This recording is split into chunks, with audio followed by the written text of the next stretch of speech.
नमस्कार साथियों, मैं हूं विकास विद्रोही और आज का हमारा जो सेगमेंट है वो रोबोटिक्स को लेकर है।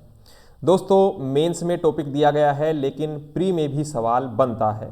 आज हम इनके एडवांटेज, डिसएडवांटेज, इनकी नीतियों, निष्कर्ष के बारे में चर्चा करेंगे।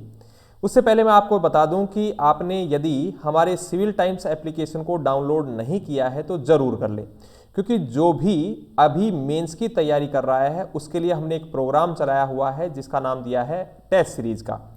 उस टेस्ट सीरीज में आपको 7वें दिन टेस्ट सीरीज मिलेंगी। उस टेस्ट सीरीज में आप ऑनलाइन आधार पर भी टेस्ट सीरीज को दे सकते हैं। सबसे बड़ी बात यह है कि आरएएस की एक टीम है जो उसे पेपर को जांच करती है और साथ में हमारी जो बेहतरीन फैकल्टी है उसको मार्किंग करती है। मतलब आपको 2 आधार पर मार्किंग होती है। आप अपने आप को जांच पाएंगे कि कहाँ गलती कर रहे हैं। आपको गाइडेंस दिया जाएगा जिसके आधार पर आप 2022 में होने वाले मेंस के पेपर में अच्छा स्कोर कर सकते हैं और आपकी जो जॉब है वो डेफिनेट कंफर्म हो जाएगी। चलिए दोस्तों, आज के सेगमेंट को स्टार्ट करते हैं जिसका नाम है रोबोटिक्स। ये रोबोटिक्स के नाम के जैसे ही सुनते हैं उसके आधार पर आपको एक दिमाग में इमेज बनती है कि रोबोट मतलब कोई ऐसा इंसान जैसा रहा होगा या कोई ऐसी मशीन रही होगी जिसमें कोई दिमाग डाल दिया गया है जो निर्देशों के आधार पर काम करता होगा। 1930 के आसपास के समय में हम ये जान सकते हैं, मान सकते हैं कि रोबोट की दुनिया का प्रारंभ हुआ था। यह कितना एक्शन या अलाउ या कहा जाए मानव के लिए हार्मफुल हो सकता है, उन्हीं चीज़ों के बारे में हम क्या करेंगे, इसके अध्ययन करेंगे। पहली बात, रोबोटिक्स जो है वो एक विज्ञान या अध्ययन की दुनिया है जिसमें हम क्या करते हैं कि रोबोटिक इंजीनियरिंग एक शाखा जिसमें रोबोट की अवधारणा, कॉन्सेप्ट, डिजाइन, मैन्युफैक्चरिंग और ऑपरेशन का क्या करवाया जाता है, स्टडी करवाया जाता है, या कहा जाए अवधारणा, रचना, उत्पादन और संचालन का अध्ययन करवाया जाता है।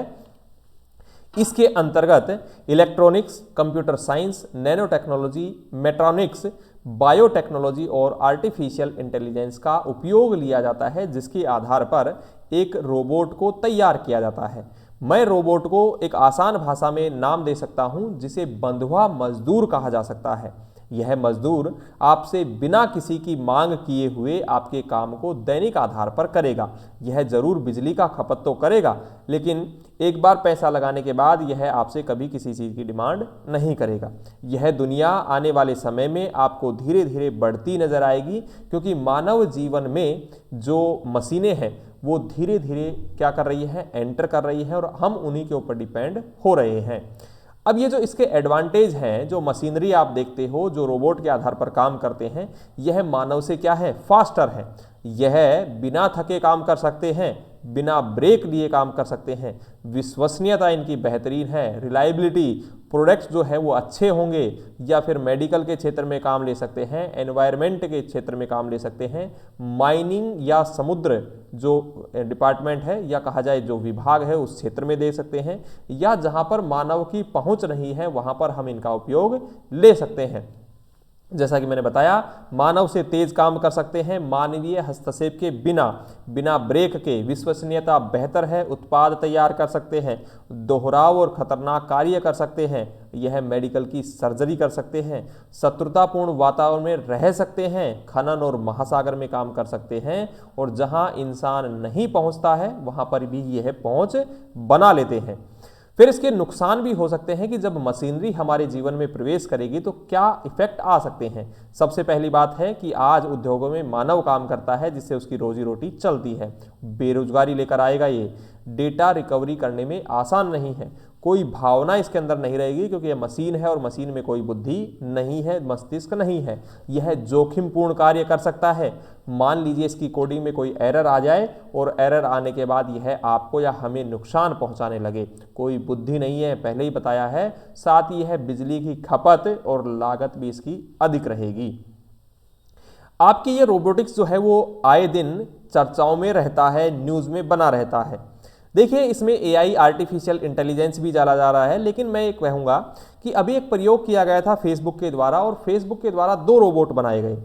2 रोबोट को वहाँ पर रखा गया, एक दूसरे को बिठाया गया और बिठाने के बाद कहा गया कि भाई बातचीत करना प्रारंभ कीजिए।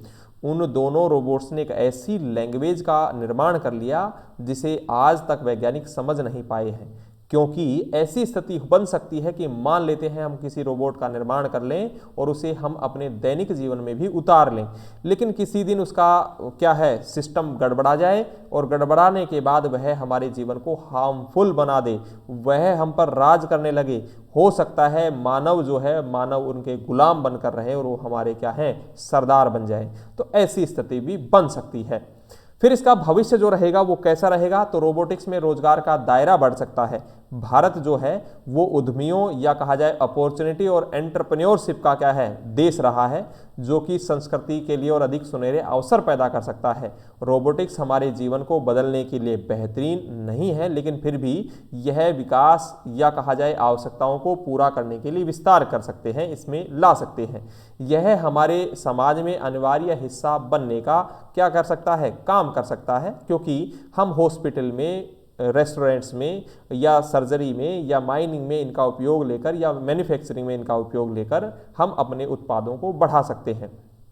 यह भविष्य में या वर्तमान में हमारे घर में, स्कूल, कॉलेज, मॉल या किसी निर्माण के कार्य में रोबोट जो है अपनी भूमिका अदा कर सकता है।